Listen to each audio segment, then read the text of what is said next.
మన దేశంలో టాటా వాళ్ళకి చాలా మంచి పేరుంది. ఖచ్చితత్వం, క్వాలిటీలో కానీ ఎక్కడే సరే ఏమాత్రం దోపిడీ లేని వ్యవస్థలు ఉంటాయి అని. పాపం ఆ టాటాల కుటుంబాలు పైకి వెళ్ళిపోయాయి. సరైన వారసులు లేరు. కొట్టు సస్తు రోడ్డు మీద పడ్డారు. ఓకే, అవన్నీ మనకు అనవసరం. కానీ ఈ రోజున బిగ్ బాస్కెట్ అనేది టాటా సంస్థ. బిగ్ బాస్కెట్కి ఎందుకు ఎక్కువ మంది ప్రత్యేకంగా నాలాంటి అయితే దానికి ఆర్డర్ ఇస్తాం ఏదైనా సరే.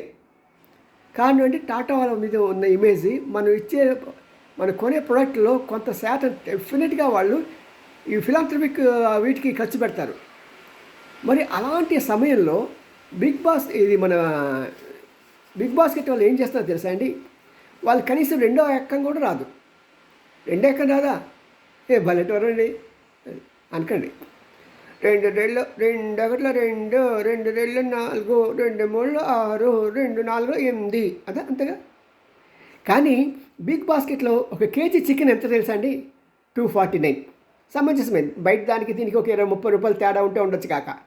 అదే కనుక ఒక హాఫ్ కేజీ అనుకోండి, వాడు ఏం రాస్తాడంటే 169 రూపీస్ అని రాస్తాడు హాఫ్ కేజీ. అంటే కేజీ ఎంత పడింది? 338 రూపీస్ పడింది. 338 రూపీస్.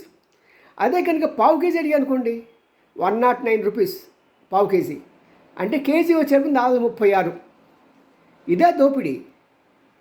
ప్రజలు ఇలా మోసం చేస్తారా? టాటా సంస్థ అండి, గుర్తుపెట్టుకోండి. మీ మార్కెటింగ్ గిమిక్స్ బయట కంపెనీలాగా చేస్తే అది వాళ్ళ పేరుకి అవమానం. ప్రత్యేకంగా ఇలాంటి విషయంలో మోనోపోలీ రిస్ట్రిక్షన్ ప్రాక్టీస్ అని చెప్పి ఒక యాక్ట్ ఉంది. ఆ యాక్ట్ తరఫున ఎవరైనా కంప్లైంట్ చేస్తే తప్పకుండా సంస్థకి చాలా చెడ్డ పేరు రావడం కానీ చాలా ఫైన్ వేస్తారు. ఇది ఇంప్లిమెంట్ చేసిన వాళ్ళని కూడా తీసుకెళ్ళి జైల్లో పడేస్తారు. ఇంత దారుణంగా ఉండకూడదు. పావు కేజీ ఎవరు కొంటారండి? కేజీ 6 కేజీ కొనలేని వాడు కొంటాడు. చిన్న కుటుంబం కొనుక్కుంటాడు. హాఫ్ కేజీ ఎవరు కొంటారండి? ఒక భార్య భర్త, ఒక 2 చిన్న పిల్లలు ఉంటే కొనుక్కుంటారు. వారికా ఇంత ట్యాక్స్ వేయటం సిగ్గుండాలి కంపెనీకి. బిగ్ బాస్కెట్ చెప్తున్నా, సిగ్గుండాలి. ఇలా దోపిడీ వ్యవస్థని బిగ్ బాస్కెట్ పెట్టి నేను బిగ్ చోరుని పెట్టుకో. అంతేగాని ఇష్టం వచ్చిన ఇలా దోపిడీ చేస్తే ఈ ప్రజాస్వామ్య దేశంలో, ప్రత్యేకంగా ఎంఆర్టీపీ యాక్ట్ ఉన్న ఈ దేశంలో మాత్రం చెల్లదు.